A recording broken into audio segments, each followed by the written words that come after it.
Hello dear student, this is Suman Dutta. তো আজকে present হলাম নতুন একটা ভিডিও নিয়ে। আজকে থাকছে ত্রিপুরা ক্লাস 6-এর জন্য একটা গুরুত্বপূর্ণ ভিডিও।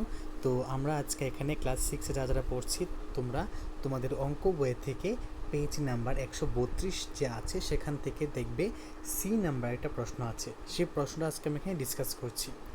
আয়তক্ষেত্রের পরিসীমা 12 মিটার, দৈর্ঘ্য 3 মিটার, তাহলে প্রস্থ কত? ঠিক আছে, তো এখানে লিখবে যে মনে করি আয়তক্ষেত্রের প্রস্থ ইকুয়াল টু 20 সেমি লেখা আছে, এখানে মিটার হবে। কি হবে? মিটার। কি হবে? মিটার। আয়তক্ষেত্রের প্রস্থ কত হবে? মিটার হবে। ঠিক আছে, তো আমরা যেহেতু এখানে একটা পরিসীমা পেয়েছি, যেহেতু তারা যখন আমাদের একটা পরিসীমা দিয়ে দেয়, তো আমাদের সিস্টেম ওয়াইজ চলতে হয়, তাই আমাদেরকে একটা পরিসীমা বের করতে হবে। কারণ পরিসীমা না বের করলে কিন্তু আমরা প্রস্থ পাবো না। তো এখানে কি হয়েছে, এখানে যদি প্রস্থ নাই, সেই প্রস্থটা আমরা এখানে মনে মনে বি ধরে নিয়েছি। তো আয়তক্ষেত্রের পরিসীমা, আয়তক্ষেত্রের পরিসীমার সূত্র কি আমরা লাস্টে পড়েছিলাম? 2 ইন্টু দৈর্ঘ্য যোগ প্রস্থ, 2 ইন্টু দৈর্ঘ্য যোগ প্রস্থ।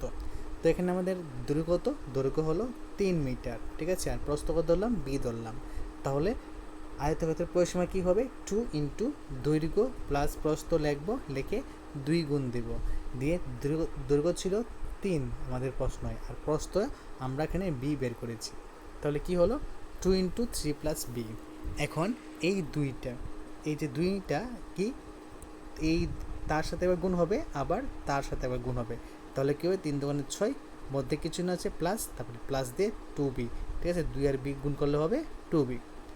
প্রশ্ন অনুসারে তো আমাদের একটা পরিসীমা বের হয়েছে, ঠিক আছে, আর ওদের একটা পরিসীমা কত? 12। এই দুটো এখন কম্পেয়ার করব। তো আমাদের যে পরিসীমাটা সেটাকে লিখবো ইকুয়াল টু দিয়ে 12 লিখবো। 12 দিয়ে লিখে আমাদের এখানে 2bটা এখানে রেখে দেব, রেখে দিয়ে সমান সমানের পরে 12 থেকে এই 6টা ওইদিকে মাইনাস হয়ে আসবে। ঠিক আছে, 6।